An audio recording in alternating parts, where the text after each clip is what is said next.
Are you there, Justin? Hello, Mike. Can you hear me? It's Brian. And it's Lou.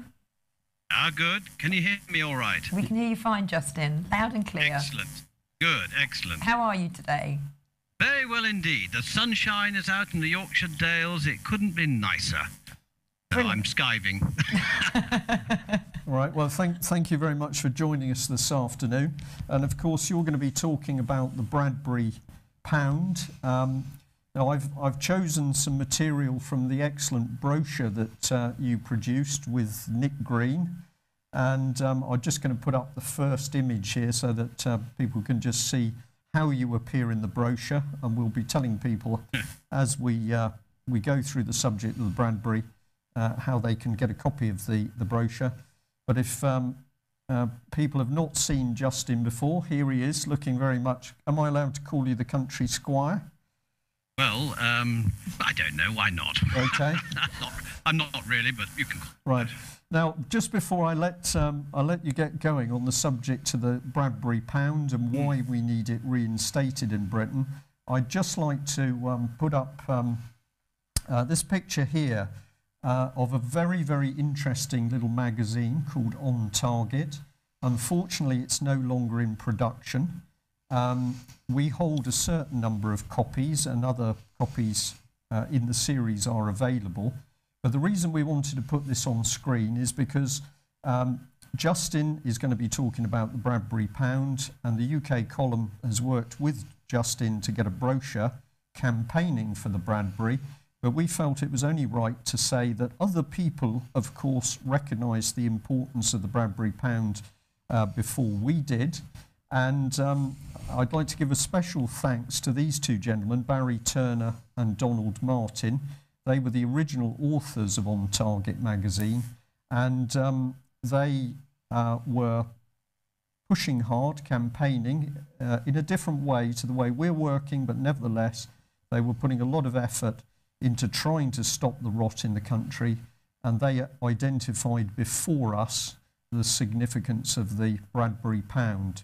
So if you're interested in the On Target magazine, it covers all sorts of topics, and the fact it's now historic, you can see what they were saying, say, in the 1990s, for example, and we now look back, and my goodness, you will find that some of the articles are just so on target, to use the title there.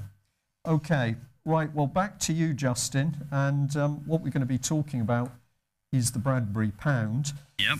Just talk us through these pictures that I've taken out of the brochure, which is available via the UK column website.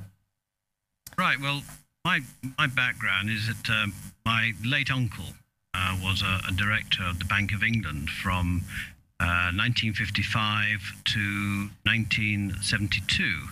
And he also went to the very first Bilderberg conference in 1954.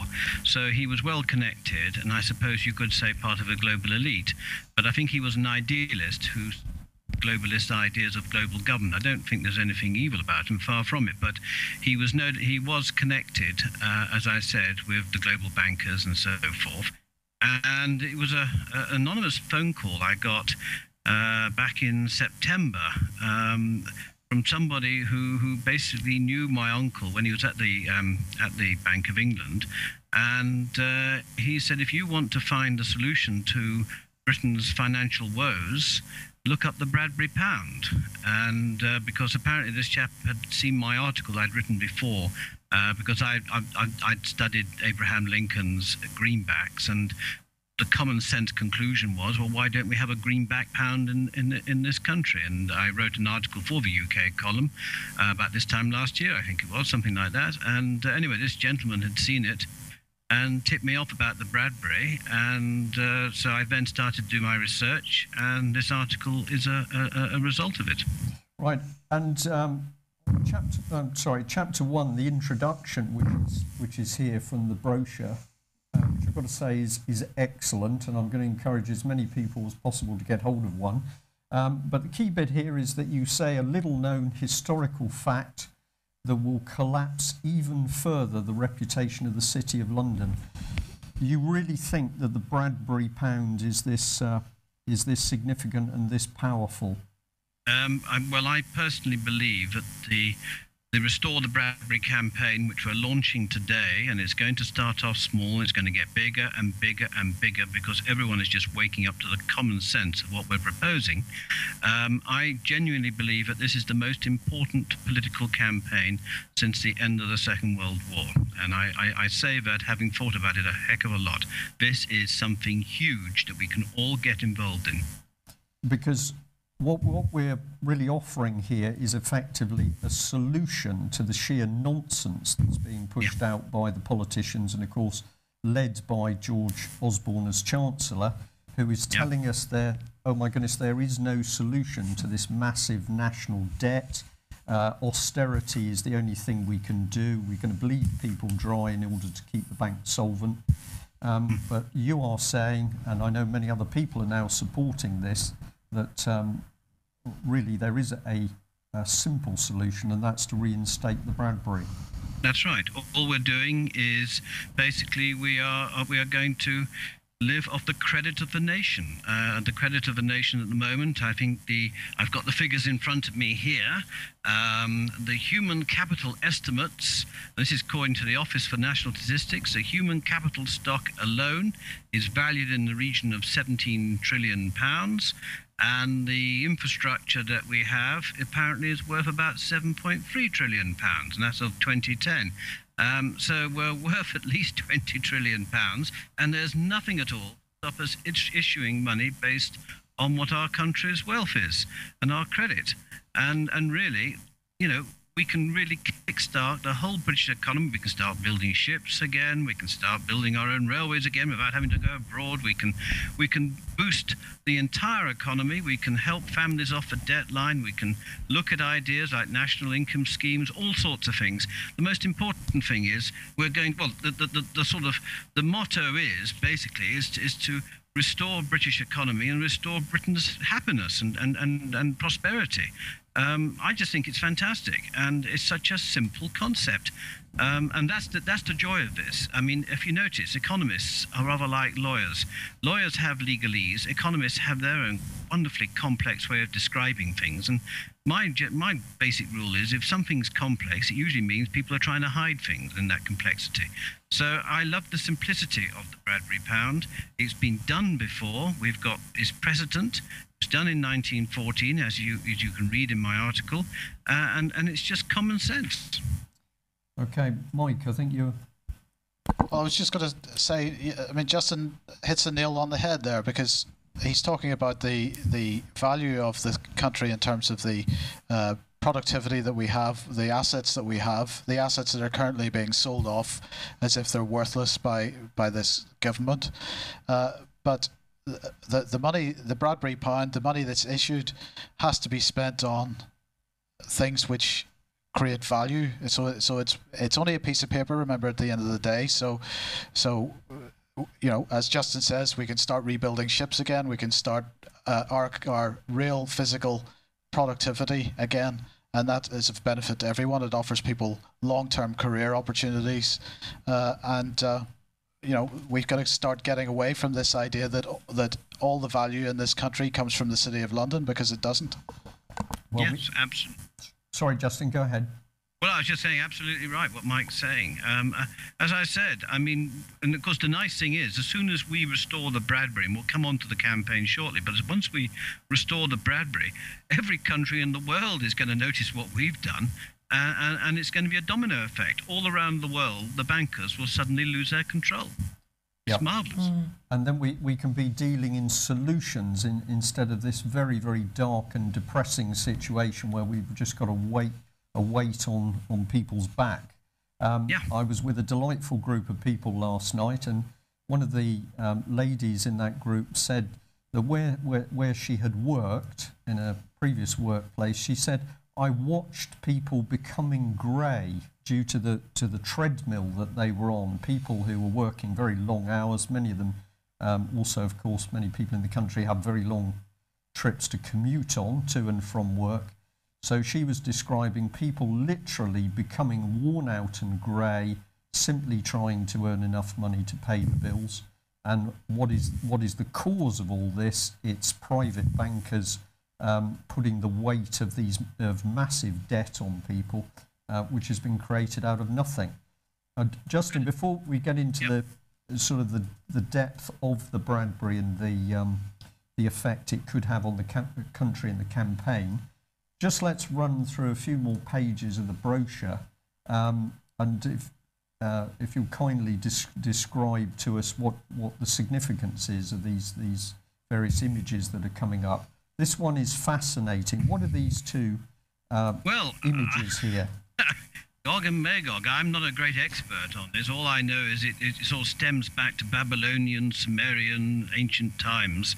And we do know that a lot of the people involved in the City of London are involved in sort of, well, it's like the Masonic, you know, that very sort of secretive and I suppose you call them mystery schools or whatever. And they have this sort of worship, and they're supposed to be just sort of like mascots. But those who have who go into great depth about where the City of London came from, and some people call it the New Venetians, and it goes back and back and back, and there is a sort of sinister undertone to Gog and Magog. As I say, I don't get myself too involved in the esoteric side of things. All I know is that it does reflect back to something a bit darker and something that suggests that what goes on behind the scenes is not very pleasant.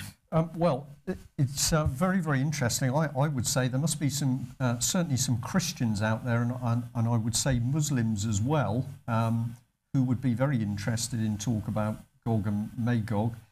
In the text of this particular page, I'll just read it out for listeners. Text was a bit small maybe for some viewers as well. As soon as I saw the giant wicker effigies of Gog and Magog on the parade, the mythical protectors of the City of London, my confusion disappeared. The facade of decency and respectability was gone in an instant, and the truth of what we were really looking at had once again been restored. I think you've made other comments about the fact that very few of us really understand what the City of London is and what it is about. What is your view on what the city is and the people? Well, I think the most fascinating thing is it's meant to be a state within a state. There is much talk about what we term the New World Order, or the global elite, or whatever you want to call them. You've got three centres, where each centre tends to be a state within a state. As I say, we have the City of London, which even the Queen has to seek permission from the Lord Mayor to come into the City of London, and they have various sort of like little ceremonies they do when this happens. And then, of course, you have the Vatican, which looks after, if you like, the spiritual side to the world's affairs, and that is a state within a state.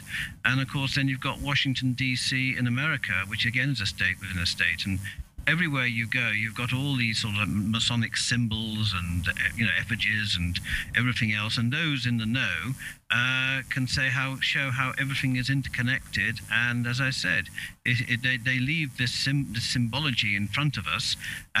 Most people just walk past it when they see them and think, "Oh, they don't think anything of it." But for the people who have woken up, they can see immediately that everything is interconnected, and that it's all part and parcel of the global elite and what they get up to behind the scenes. Right. Okay. And we've got another page here. Now you're getting into the meat of it, because I can see on this particular chunk of text we're talking about the House of Rothschild. We've got Moody's, and you're also having a look at some dollar bills there. Yeah. I mean, as I said, it was my analysis of the greenback dollar that first sort of alerted to me to how seriously wrong things were. And Abraham Lincoln, of course, just had the film about Abraham Lincoln recently, and of course, interestingly, there was no mention about his view about bankers and how he got the money together to win the American Civil War. But I think this quote, which I've used, I think this is a fascinating quote. "I have two enemies, the Southern Army in front of me and the financial institutions in the rear. Of the two, the one in the rear is my greatest foe." Now, that to me is a very telling situation. We know that Lincoln, when he was told that the money was running out, initially went to the bankers, Rothschilds and City of London and so forth, and they were offering him interest rates anything between 24 and 36%. And he could see that if he did that, he would just put his country's economic future into a noose, the banker's noose. So he didn't, and luckily for him, there was a businessman who was also a colonel in the Union Army, a chap called Colonel Dick Taylor from Illinois, and he said, look, there's absolutely nothing at all to stop you from issuing debt-free and interest-free paper money based on nothing more than the honor of the American government. And sure enough, he did, and as a result of that, the soldiers liked the money, the industrialists and the suppliers to the Union Army liked it, all the businesses, the people of the North liked it, and it worked, and they used it as their unit of exchange. I mean, what is money? Money is merely a convenient unit of exchange for goods and services that people have complete confidence in. And they had complete confidence in the greenback, and as a result, it worked perfectly. Right, and this is money issued by a democratically elected government, and that money is put into the economy, into the community, into the economy. As credit. The notes go in, they pay for things, bridges, hospitals, whatever's necessary. And of course, the money hasn't got this pernicious usury and debt which the private banks put on it. And I think this is a very interesting quote from the Times of London in 1865, which reflected how the City of London and the bankers reacted to the greenback dollar. And this quote, and it's a well-known quote now, and I'm going to read it out. If that mischievous financial policy, which had its origin in the North American Republic, should become indurated down to a fixture, then that government will furnish its own money without cost. It will pay off debts and be without a debt. It will have all the money necessary to carry on its commerce. It will become prosperous beyond precedents in the history of the civilized governments of the world. The brains and the wealth of all countries will go to North America. That government must be destroyed, or it will destroy every monarchy on the globe. And of course, Abraham Lincoln died just months after the end of the American Civil War. And some researchers believe that the bankers had a hand in his assassination, but that's never quite fully been proved. But certainly, when you know what happened to John F. Kennedy 100 years later, when he tried something similar to bypass the American Federal Reserve Bank, when he issued Executive Order 11110, and issuing money through the U.S. Treasury based on silver gilt stocks, again, the bankers didn't like that. We know what happened to John F. Kennedy and his brother Bobby. Right, Justin, thank you for that. I'll just jump back to the previous slide. I just wanted to pick up on, you've got Moody's there, one of the of these massive credit rating agencies. And I noticed the final sentence says the Rothschild-controlled credit rating agency. Is there anything you can say? I don't know too. Yeah, I mean, basically, Rothschilds and the other banking families, the Rockefellers, the Warburgs, and so on, they have created a system that basically they control, and the credit agencies who decide on how the financial market should view countries and whatever, they are all ultimately controlled by the Rothschilds, and I suppose you could argue the and we'll come on to this later on, but the Bank for International Settlements and all the others, the IMF, they're all interconnected, and they're all basically run by the same people who are controlling the world's money supply. So, but Moody's, and I forget the other one, Finch or something, I forget what's the name of the other one, but they are all part of this web, ultimately controlled by the private bankers. Justin, can I ask, there are just a few countries left, I believe, that don't have a Rothschild's bank in them? Well, this is what we're led to believe. I think it's North Korea.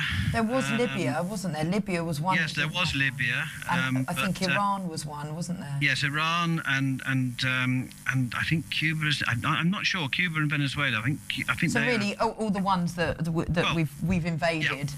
Yeah, I mean, and they obviously now have they? Have they now got them in? Well, it was very interesting, wasn't it, when Libya was being dismantled and Gaddafi was being attacked from all left, right, and centre, that the so-called dissidents, the so-called rebels in Benghazi, the first thing they did was set up a central bank. So, I mean, that was an absolute telltale. That was a giveaway that who was really driving the overthrow of Colonel Gaddafi and his family. And it was interesting that Colonel Gaddafi, of course, was basically giving his people a lot of money based through the resources and wealth of the nation. And he was completely at odds with the usury-based Rothschild way of banking. Yeah, I believe that everybody was entitled to their own home, I believe, and education was fantastic. I'm not saying that he wasn't eccentric, and I'm not saying that he didn't do nasty things. I'm sure he probably did, but the basic, by the standards of the rest of that part of the Middle East, he was very benign and looked after his people. Yeah, he did. I mean, he was worried about fresh water. He was doing some fantastic civil engineering projects to get fresh water. That fresh water in the desert was just incredible. All I can say is, we actually, on a different project altogether at one stage, some colleagues and I were approaching him because he wanted to give us some C-130 Hercules transport planes to provide an air bridge to help with famine relief in Africa. And but we found all sorts of things getting in our way, and the United States and all sorts of people were saying you can't do this and you can't do that. No, I had a lot of time for Gaddafi, if I'm honest. Yeah, same. And what we're really suggesting, we won't go too far down the rabbit hole, but what we're suggesting is that Gaddafi was taken out by the Western banking interests because effectively he wasn't towing the line. Yes, I think that is a reasonable conclusion, yes. Yeah. Okay, well, here's your... oh, sorry, I just jumped back. Here's your greenback. We can just show viewers what the greenback looked like. I think there's a rather nice quote here from, this is from President Lincoln himself, and it's the Senate document 23, page 91, 1865. So you can check it out for yourself. But these are apparently the words Lincoln himself. And he said, "The government should create, issue, and circulate all the currency and credit needed to satisfy the spending power of the government and the buying power of consumers. The privilege of creating and issuing money is not only the supreme prerogative of government, but it is the government's greatest creative opportunity. By the adoption of these principles, the long-felt want for a uniform medium will be satisfied. The taxpayers will be saved immense sums of interest, discounts, and exchanges. The financing of all public enterprises, the maintenance of stable government and ordered progress, and the conduct of the Treasury will become matters of practical administration. The people can and will be furnished with a currency as safe as their own government. Money will cease to be the master and become the servant of humanity. Democracy will rise superior to the money power." And I think I've said this before, that to me is that last paragraph is the most, the people can and will furnish with a currency as safe as their own government. Money will cease to be the master and become the servant of humanity. Democracy will rise superior to the money power. Yeah. And that sums up the whole thing in basically 2 sentences. Yeah. So we're trying to help people get through the belief, and I used to believe it, and Louise here with me believed it as well. We were, well, it's propaganda, isn't it? A bit of brainwashing that effectively the banks are all powerful. We need the banks. If the banks don't tell us what to do, we can't do anything. And yet we've got politicians many, many years ago pointing out that this isn't the case. Now, I was told off earlier because I've used the term brochure, and apparently because it's 2013 and the age of IT, it's an e-book. So the e-book Bradbury is available on the UK Column website, so you can simply obtain it from the website. My particular opinion is, of course, once you've printed it, it's in paper and I can call it a brochure. So I'm not going to give in that easily. But you've got this amazing statement here. So there we have it. And you're talking about the big secret. This is really saying it's a scam that's going on. Oh, it's a complete, total scam. As you say, in my own job, what I do, I talk to a lot of very successful business people, and they all believe that a government has to go to the bankers to get money, or either through taxes or they go to the bankers. And they're just absolutely Polacks when you say, well, actually, you don't. You can actually issue the money based on the wealth of the nation, the credit of the nation. And then the penny drops. And when it does, they say, you're joking, No, it's there. Have a look at the precedent, the Bradbury pound. And this is why I'm saying this whole campaign is just going to go like a wildfire. Because when people just become, just come out of this sort of mass hallucination that, we have to go to the banks. No, we do not. And it's just going to excite people. And, well, put this way, I know we're going to discuss the political response we've had so far, but the politicians don't want to engage with us at all because there is no grey area here for them to hide in, to prevaricate. This is a black and white issue. Well, Justin, you've brought it in, I think, absolutely at the right time. Let's get real about this. What has the response been from Britain's politicians when faced with the evidence that it is perfectly possible for them to stop this whole economic nonsense by reissuing the Bradbury? What sort of response have you got from them? Fascinating. Well, I know that I can only tell you what I've done, but I know that probably dozens, if not hundreds, of other people have been asking the same question of their MPs. So I'll just stick to what I've done. And perhaps before we start on the politicians, we might actually just go back to the City of London very quickly and tell people about this remembrancer, this position in the City of London that is not hidden, it's just not widely known. And since 1571, the City of London have actually had somebody sitting in amongst our elected representatives who is unelected by the people of this country, representing the City of London. And basically, he is there to look after the interests of the bankers, the financiers.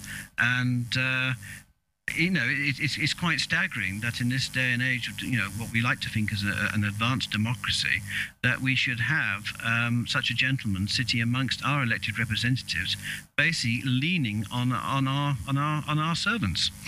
And I did write remembrancer, and the first response I got, the response I eventually got, having had to send about 3 or 4 emails, and I'll just read it. This is from Paul Double, who is the official remembrancer for the City of London, who sits in Parliament. Dear Mr. Walker, further to your exchange of emails with Margaret and the telephone conversation I had this morning with Mr. Brian Gerrish, please find below Mr. Double's comment. This is coming from Paul Double. Thank you for your email about the Bradbury Treasury notes. I confess to having been unaware of the background, but I have since made inquiries about them. I am afraid that I am not really in a position to comment on the merits of the arguments presented in the papers you kindly sent. It seems to me that they require detailed knowledge possessed by the Treasury or the Bank of England, or maybe the city bodies such as the British Bankers Association. If it is helpful to you, I can arrange for the papers to be forwarded. Yours sincerely, Paul Double. Well, that is quite ridiculous. I mean, of course they know about the Bradburys, and they obviously know that there is another way of a nation issuing its own money. They just obviously don't want you to take it any further. Okay. That was the sorry. No, that's really excellent explanation, and I was quite stunned when you talked about this gentleman, the remembrancer, who sits in Parliament during the whole of the parliamentary debate, whenever it's going on. And correct me if I'm wrong, but his job is to ensure that the interests of the City of London are protected, whatever the debate is going on in Parliament. And I believe he's assisted by 2 QCs. Is that correct? Well, he's got a team of 24 in his office.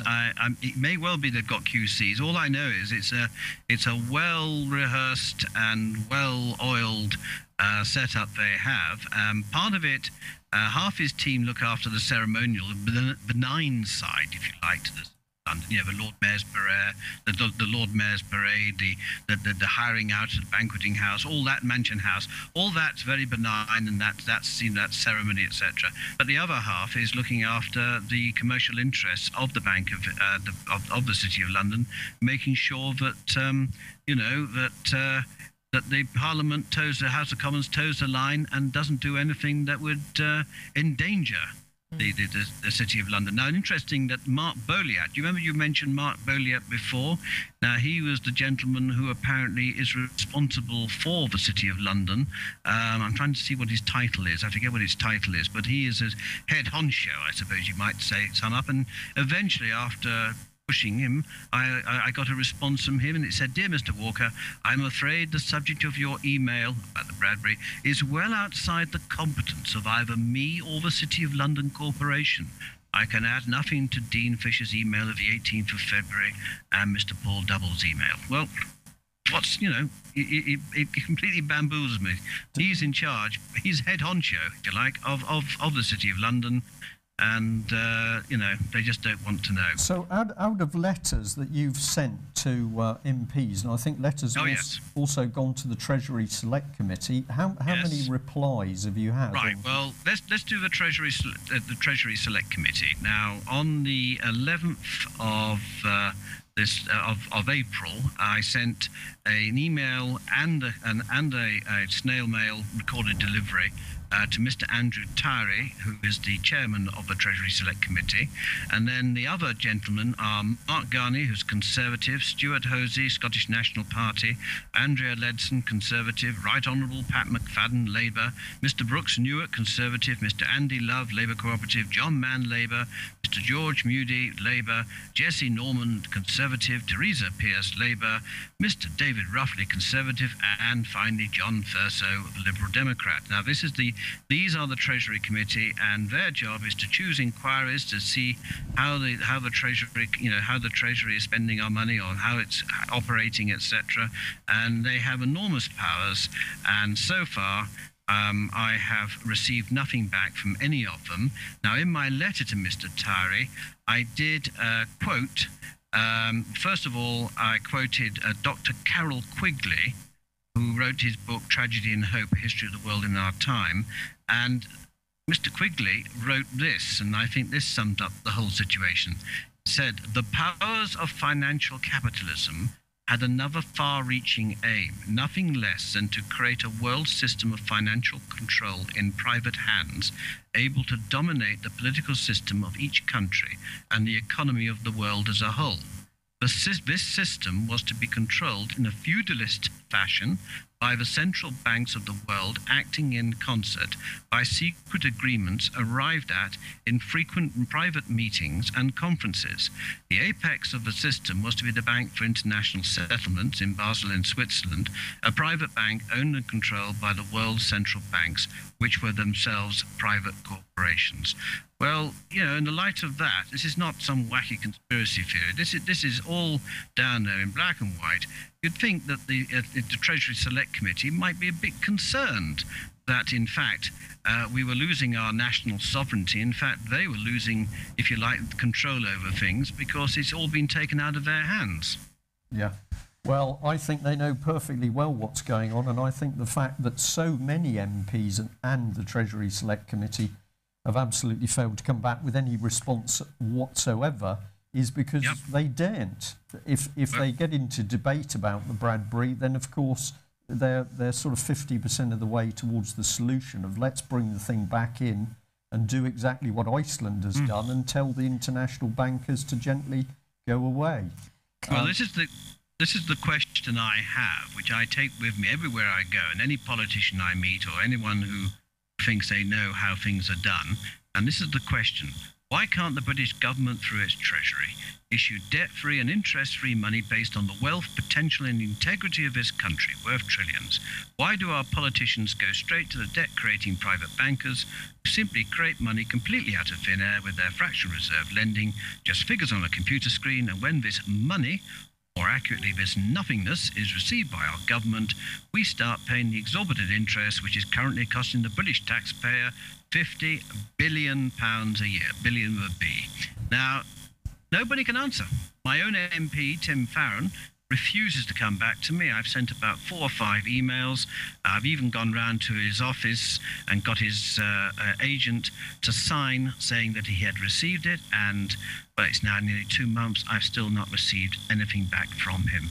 I did send an email out to all 650 MPs, basically telling them about the Bradbury and what was their view on it. I didn't get one response. In fact, I did get one response, and the lady said, "Ah, but you're not in my constituency, therefore it's not my problem."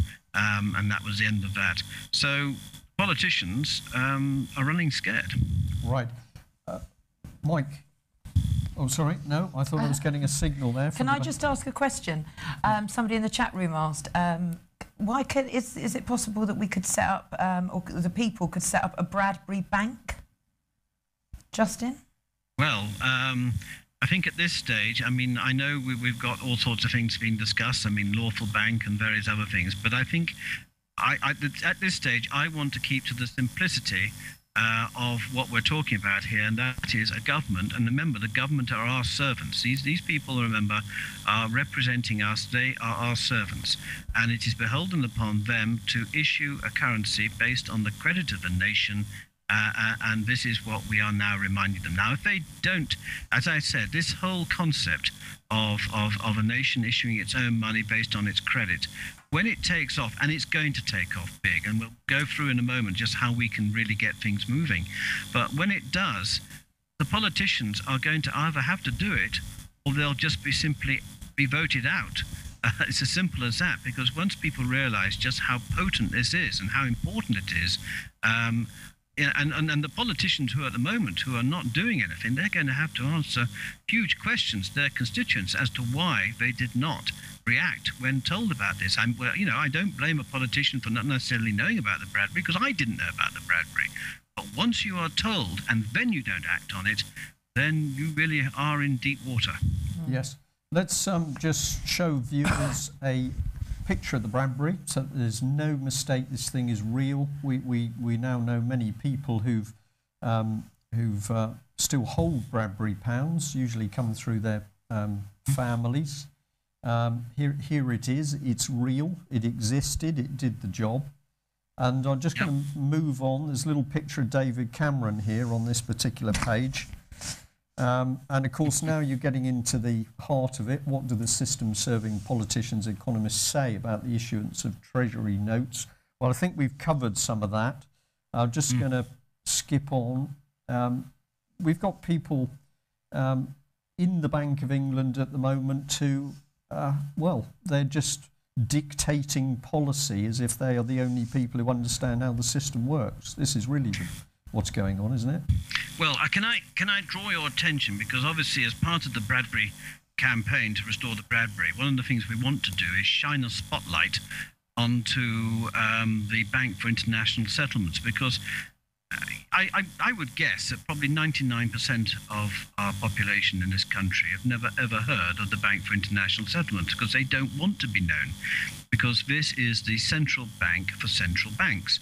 And there was a very good article written on February the 5th by Michael Schneider from Economic Collapse, and he quoted an article in the Wall Street Journal, and apparently, I'll just read this out this little bit. He said, every 2 months, more than a dozen bankers meet here. This is in Basel in Switzerland, this great big ugly looking tower, which is known as the Tower of Basel or something. And they have these global economy meetings on Sunday evenings to talk and dine on the 18th floor of a cylindrical building looking out on the Rhine. The dinner discussions on money and economics are more than academic. At the table are the chiefs of the world's biggest central banks, representing countries that annually produce more than $51 trillion of gross domestic product, 3/4 of the world's economic output. And then they go on to say the Bank of England's Mr. King leads the dinner discussions in a room decorated by the Swiss architectural firm Herzog & de Meuron, which designed the Bird's Nest Stadium for the Beijing Olympics. The men have designated seats at a round table in a dining area scented by white orchids and framed by white walls, a black ceiling and panoramic views. The central bankers that gather for these meetings are not here just to socialize. No staff members are allowed into these meetings, and they are conducted in an atmosphere of absolute secrecy. Yeah. So the fate... Yeah, well, I mean, basically, to me, when I was reading that, it sounded like something out of a plot for James Bond. You know, you could imagine them all stroking white cats, and you know, I mean, it's to me, it's just incredible because the Bank for International Settlements is based in Basel in Switzerland, but the Swiss government have nothing to do with it. They're not answerable to any country or any organisation, but they are answerable, obviously, to the banking families, the elite banking families, the Rothschilds, and so forth. Yep. So very, very powerful, unelected, unaccountable bankers meeting in secret to decide policy. And you are saying that the solution is the Bradbury pound. Tell us now, against the backdrop that we can see the economic collapse coming, it's obvious that the situation is getting worse by the day. Mike has just been taking people through a huge hike in mortgage rates. We've got people in Britain who can't feed themselves. We know that there's further collapse in this totally corrupt system coming. What is the Bradbury? What have we got to do to get this Bradbury campaign Right, well, the good news is the real Bradbury, when it came out in August of 1914, they passed an act through Parliament, the Currency Banking Act, or something, I forget the exact title to it, but they basically got the whole thing organised in 3 or 4 days. I mean, it was a very impressive get a move on, sort of. Obviously, they didn't want to run in the banks, they didn't want a collapse when Britain was going to war, and we obviously had to mobilise. The last thing you wanted was a financial collapse. And so the whole thing was done in the space of 2, 3, 4 days. Now, you know, we've come on a bit now with electronic banking and everything else. So I would like to think that we could put things right in just a day or two. And of course, if suddenly we wake up tomorrow to find there was a stock market crash and things were going, you know, crashing left, right, and centre, and what had happened in Greece and what happened in Cyprus, we suddenly found that we too were being affected and everything was total chaos. But that's only total chaos when the Bank for International Settlements and the crooks are running the show, and we can just turn around and say, "Oi, forget that, you go away. We are now simply going to start issuing money based on the wealth of the nation," and we would reintroduce the Bradbury, restore the Bradbury, and quite simply, we would not be in fearful mode, thinking, "Oh my gosh, the world's going to collapse, our economy is collapsing."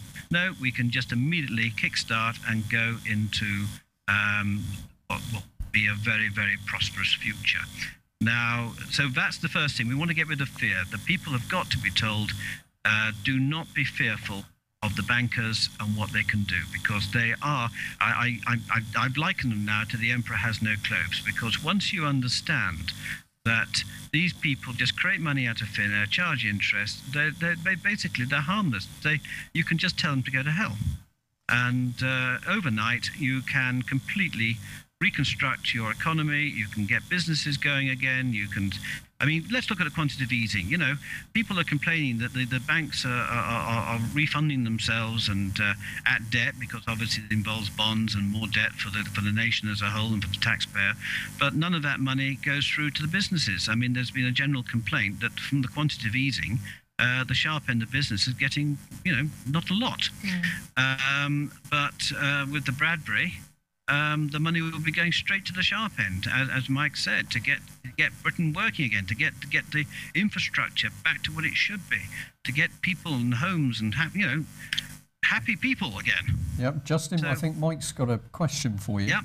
No, I was just going to make comment. I was just going to make the comment. You know, what we're talking about here is the ultimate act of sovereignty. So we're talking about reclaiming the sovereignty of this nation, which has been taken away. Most people are worried about the fact that our sovereignty has been handed over to the European Union, but in fact, our sovereignty is in the hands of the bankers to do with as they will. And this is an act of sovereignty to reissue the Bradbury pound. In parallel with it, we've got to deal with the banks, of course. Yes, absolutely. Right, so I'm sorry, Justin, just go ahead. Well, I was just going to say, the campaign itself, because obviously today we are sort of launching this campaign, and we are going to give ourselves until August 2014 to achieve our goal of reintroducing, restoring the Bradbury pound and debt-free, interest-free money issued on the credit, based on the credit of the nation. So we are giving ourselves effectively 16 months of campaigning to wake the nation up and for the nation to then demand of our servants in Parliament that we have the Bradbury brought back. And so it's going to be very exciting. We are going to be redoing the website for the British Constitution Group, and there's going to be a whole lot of stuff up there advising people on who to contact, because, you know, who do we wake up to tell people about this? Well, really, look at it. We must tell the military are being cut back, so we need to tell the military, all ranks, former military. The police are being cut back, so we need to make sure all the police officers know about it, and retired police officers. Pensioners need to know about it, because a lot of pensioners are fearful about their future. They're worried about, you know, are we going to be able to exist on, you know, on their pensions? No, we've got to tell them they've got nothing to worry about. Trade unions at all levels, because of all the jobs that are going to be saved, and new jobs coming into town. Students, I mean, with the Bradbury, there's no need for university fees, so the students are going to love this. All sections of the mainstream media, local, regional, and national. We know for a fact that a lot of journalists now are waking up to what's going on, and I think the gatekeepers who are trying to prevent the truth from coming out are going to be overwhelmed. So that's brilliant. Bloggers and the alternative media, well, that goes without saying. Charities, especially those tackling the effects of debt and poverty. Religious bodies, I mean, I wonder how the new, my namesake, Justin, I can't get over the fact there's another Justin hanging around, but he's the Archbishop of Canterbury. I want to know how he's going to react to the idea of the Bradbury and getting people out of debt lawfully in such an easy way. Justin, can I just jump in and ask a quick question? Someone in the chat room's asking, can they switch their cash ISA from the bank to the Bradbury pound? If you're successful, what will happen with people's ISAs and things? Well, that sounds like a very, very technical question. I don't think I'm probably gifted enough to know how to do that, because one of the things I think is very important, that don't just look to me or Mike or anyone else. Oh, Mike's got his hand up. Mike's good. Well, I'm very you, pleased. Save me then. Well, you know, at the end of the day, what we're talking about is how money gets issued in the first place. The issue that's there already needs to be dealt with when we deal with the banks. So the banks need to be put in their box. That might mean full banking separation or something along those lines, and looking at the validity of the debt that the banks carry. And once that split has happened, then you look at the retail banking sector and people's savings, and you decide what's going to be protected and what isn't. So it's really, there's a process here that has to happen where various types of debt, the legitimacy of that debt is evaluated and decided whether it gets honoured or whether it gets written off. But that's a separate process to the reissuing of the Bradbury, which is just simply about money creation. Okay, thanks, Mike. Yeah. Can I? You know, obviously, I don't know how much time have we got left, guys. Well, I'm going to suggest that we just have a few minutes now to summarise and also for people listening and who are going to listen and watch the recorded broadcasts, I think we ought to give them a message as to what we would like them to do. So, well, that's perfect. You've just summed up, because I've got a list here. I'd just like to read very quickly of what we should all be doing. And the first is to talk to family and friends and work colleagues about it. Write a letter to your local newspaper and ask for a meeting with its editor. Approach your local radio station and talk to them about it. Take part in phone-ins and take the opportunity of mentioning the Bradbury, especially when the discussion is about cutbacks to local services and the loss of jobs in the public sector.